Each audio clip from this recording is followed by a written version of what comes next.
Ça m'a l'air vachement compliqué quand même ton truc. Mais enfin, ça n'a rien de compliqué. Je reprends pour toi. Regarde, si tu prends la masse d'une planète que tu la divises tout simplement par la gravitation du Soleil qui se trouve pas trop loin d'elle, tu prends également la distance qui se passe ici. Hop, donc tu fais x au carré fois la racine carrée de ces trucs.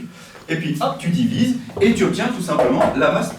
Les gars, vous faites quoi là avec tous ces chiffres? On n'a pas une activité à faire, on n'a pas... Oh, l'activité, oui, on l'a oublié, un beau drapeau et tout c'est ça. vrai. Oui, c'est vrai, l'activité, c'est bien de le rappeler.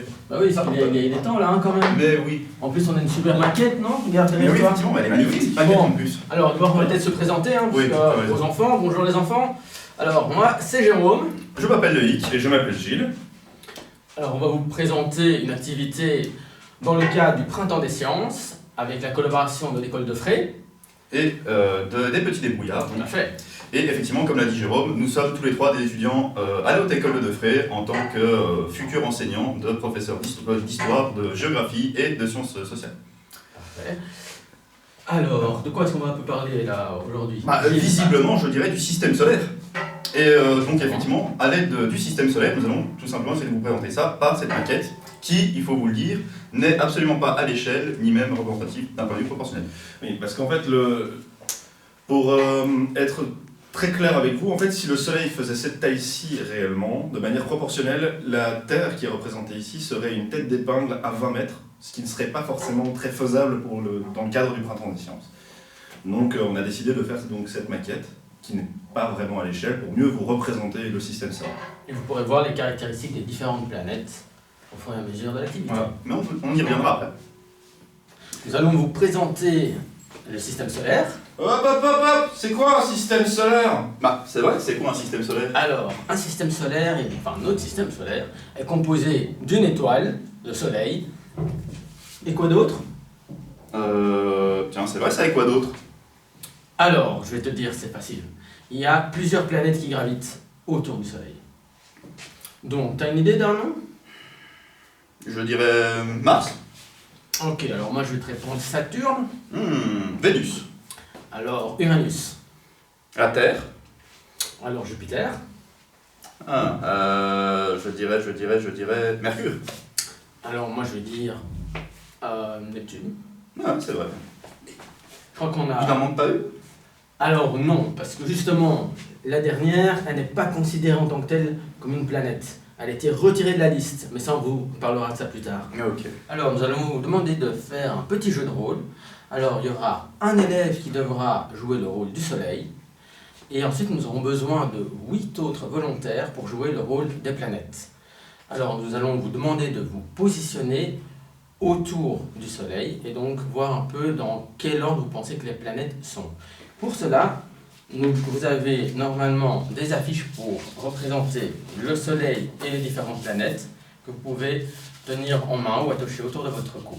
Après ça, on vous laisse quelques minutes et on fera une petite correction. Alors, j'espère que vous avez eu le temps de réaliser l'activité. Maintenant, on va passer à une correction et chaque fois, on va dire un petit mot sur chaque planète. Mais pour commencer, si je comprends bien, quand on regarde par rapport au ciel, tout tourne autour de... Enfin, les planètes tournent autour de la Terre. Bien sûr que non, voyons. On n'est plus à l'époque de Galilée. C'est fini ça. Maintenant, on sait que d'accord. la Terre n'est plus le centre de notre système solaire. Mais oui. Le centre du système solaire, c'est tout simplement notre Soleil. Donc, toutes les planètes, et ici tu peux le voir, toutes les planètes vont tourner autour du Soleil. Bien sûr. Donc, tout simplement, peut-être déjà commencer par corriger la première planète. Donc, nous avons ici le Soleil, comme je l'ai dit. D'accord. Et puis, juste derrière, nous avons une toute petite planète qui est très très chaude. Tu sais comment elle s'appelle? Je pense que c'est Mercure, quelque chose comme ça. Exactement, c'est Mercure. Donc, Mercure qui est la planète, certes, la plus proche du Soleil, mais qui n'est pas pour autant la plus chaude. Pourquoi? Tout simplement parce que son atmosphère n'est pas suffisamment dense que pour maintenir la chaleur à l'intérieur. Juste après Mercure, nous avons Vénus, qui cette fois-ci est la planète la plus chaude. Pourquoi? Même si elle est plus loin, elle a une atmosphère qui est beaucoup plus dense et qui est plus chargée en CO2. Et avec l'effet de serre, ça maintient la chaleur, et c'est comme ça qu'elle atteint des températures de 460 degrés, si je ne dis pas de bêtises. 460 degrés, tout à Il me fait. semble bien. Et alors après, si je comprends bien, c'est la Terre. Exactement, c'est la Terre. J'ai raison. Tout à fait. Notre Terre, on ne va pas vous la présenter, c'est la seule planète où il y a de la vie dessus. Donc voilà, vous la connaissez tous. Ou en tout cas, jusqu'à présent, c'est la À seule l'heure où actuelle. on a détecté de la vie. Exactement. Ensuite vient tout simplement Mars, la planète la plus proche de chez nous. La plus proche, certes, mais il nous faut tout de même 6 mois pour pouvoir atteindre Mars. Ah, donc ça reste quand même long. Effectivement, c'est quand même assez. Donc on peut pas encore y aller dessus alors. Ah si, justement, on peut déjà aller dessus. Il y a eu plusieurs missions qui ont été faites. Par exemple, il y a Persévérance qui a atterri il n'y a pas longtemps dessus. Ah, d'accord. Donc Et voilà. donc alors, si maintenant je voulais déjà faire un premier classement, on peut regrouper toutes ces planètes dans un ensemble? Oui, tout à fait. Donc ces 4 planètes-ci, ici, malgré qu'elles sont toutes différentes, portent le nom de planètes telluriques. Une planète tellurique, c'est quoi? C'est tout simplement une planète rocheuse, une planète qui est composée principalement de roches et de métaux. Et donc c'est solide, on peut poser le pied dessus. À l'inverse des planètes que toi tu vas nous présenter. Oui, parce que celles que moi je vais présenter, ce sont des planètes gazeuses. Exactement. D'accord, où il y a un noyau et le reste c'est que du gaz. Ok, et donc ça c'est les 4 que je vais présenter maintenant. Alors, nous avons la plus grosse du système solaire, Jupiter, qui est reconnaissable tellement elle est volumineuse par rapport à toutes les autres planètes. Alors ensuite, nous avons Saturne, qui est très connue à cause de ses anneaux. Elle est aussi d'une taille assez impressionnante. Alors après ça, on va s'éloigner vraiment loin du Soleil et donc on va avoir des géantes glacées. Donc en fait, le gaz est à l'état solide. Et donc nous avons Uranus et encore plus loin, nous avons Neptune. Voilà, donc j'ai à peu près dit... Du coup, si je comprends bien, Neptune, c'est la planète la plus froide du système solaire, vu qu'elle est la plus éloignée. C'est bien Alors ça effectivement, le Soleil est très très très petit si on se trouvait maintenant sur Neptune, et effectivement les températures sont excessivement froides. Tu as une autre question ou... Non, écoute, pour l'instant, c'est bon. Si, justement, j'ai une petite question. Il n'y avait pas de 9e planète? Alors, effectivement, pendant longtemps on a considéré Pluton comme la 9e planète du système solaire. Mais en fait, figurez-vous qu'elle est tellement loin que si je devais la représenter sur notre maquette, on la verrait en dehors du champ. Et en fait, elle se trouve près de la chaîne d'astéroïdes. Et pour beaucoup de scientifiques, ils en ont discuté beaucoup, et pour eux, ils ne la considèrent plus comme une planète. Ils l'ont mis dans la catégorie des planètes naines. Ok. Ça va? Alors, pour la deuxième activité, nous avons besoin de 2 boules en frigolite, une plus importante que l'autre, plus grosse. Nous avons besoin de 2 pics à brochette, et nous avons besoin d'un cure-dent. Voilà. Alors pour cette activité, avec votre pic à brochette, vous allez tout d'abord les planter dans vos astres. Celle-ci va représenter la Lune, et celle-ci va représenter la Terre. Vous allez ensuite, avec votre petit cure-dent, le planter ici, dans un angle plus ou moins de 90 degrés, pour avoir un point de repère sur la Lune. À quoi vont servir ces points de repère? C'est très simple. Il y a une particularité avec le fait que la Lune tourne autour de la Terre. Est-ce que vous savez ce que c'est? Alors en fait, donc vous savez déjà que la Terre tourne sur elle-même et que la Lune tourne autour de la Terre. Seulement, on ne voit que la même face de la Lune depuis chez nous. Pourquoi? C'est très simple. En fait, la Lune fait sa révolution, donc le tour de la Terre, en 27 jours, mais elle tourne également en rotation sur elle-même en 27 jours.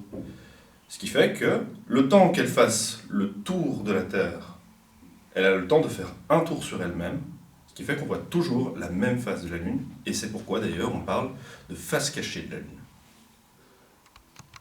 Bien, donc maintenant, pour cette activité, vous allez vous lever et vous allez vous mettre par groupe de 2. L'un va représenter la Terre et l'autre va représenter la Lune. Ce que vous allez faire, c'est que la Terre ne bougera pas, restera sur place, et la Lune va regarder la Terre avec, donc ce qui va représenter le cure-dent, ça va être là où vous allez regarder. Vous allez vous mettre face à face, et la Lune va tourner autour de la Terre pour représenter justement cette rotation et cette révolution.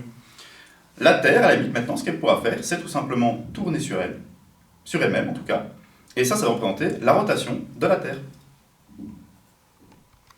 Bien, donc du coup ici, nous allons vous représenter l'activité. Donc nous avons ici la Terre, et là-bas nous avons la Lune.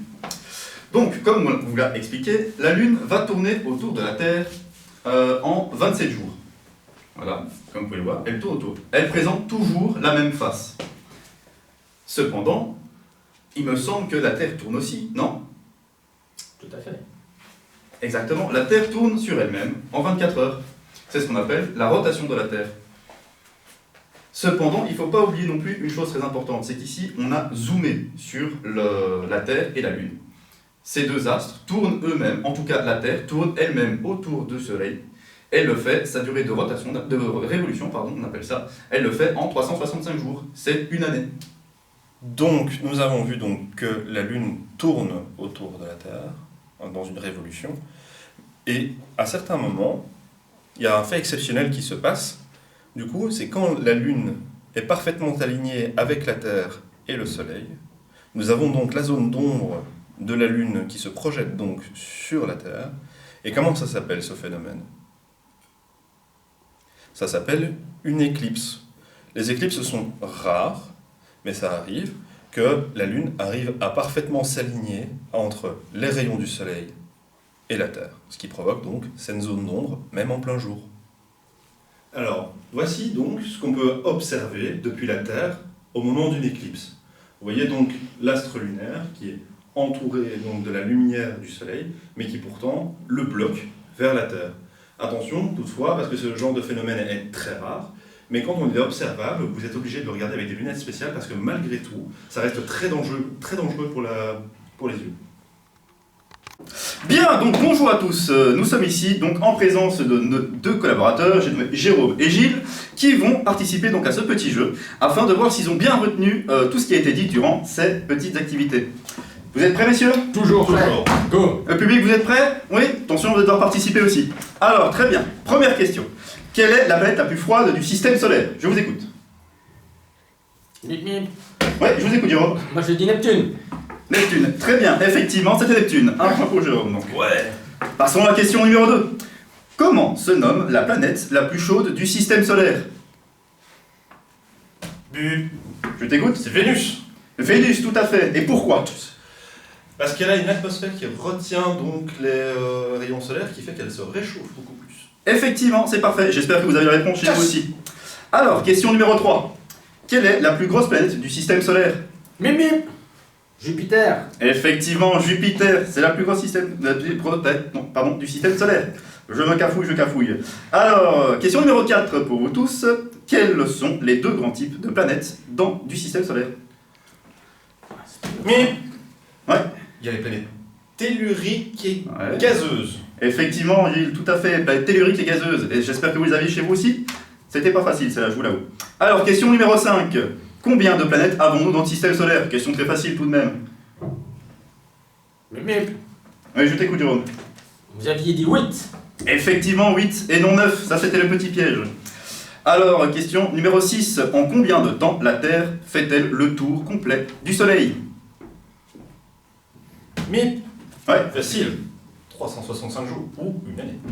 Exactement, j'espère que vous l'avez chez vous. Tout à fait, c'est un an. Alors, question numéro 7, attention, on arrive vers la fin. Donc, quelle planète est surnommée la planète rouge ? Mip, mip, mip. Allez, je t'écoute, vas-y. Mars, comme avec les Martiens. Exactement, sauf que les Martiens ils sont verts, mais bon. Ah. Effectivement, c'est bien Mars. Alors, et maintenant, la dernière petite question. Attention, soyez prêts, soyez au taquet. Question numéro 8. Je dis, quelle planète est la plus proche du système solaire et quelle planète est la plus éloignée du système solaire ? Je vous écoute. Mais Je t'écoute, Gilles. Mercure et Neptune.